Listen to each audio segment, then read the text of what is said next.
Slika svetega Alojzija iz Doberle vasi v Avstriji je eno novejših odkritij v Bergantovem opusu. Cerkev so od 17. stoletja pa vse do 1773 upravljali celovški jezuiti.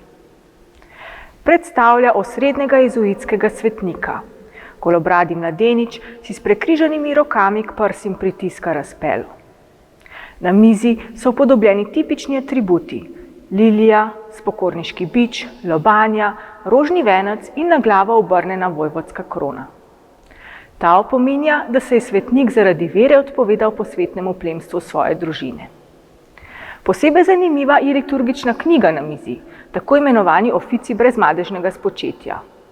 Prav pod podobo brezmadežne se je slikar, kot je zanj značilno, pomenljivo podpisal.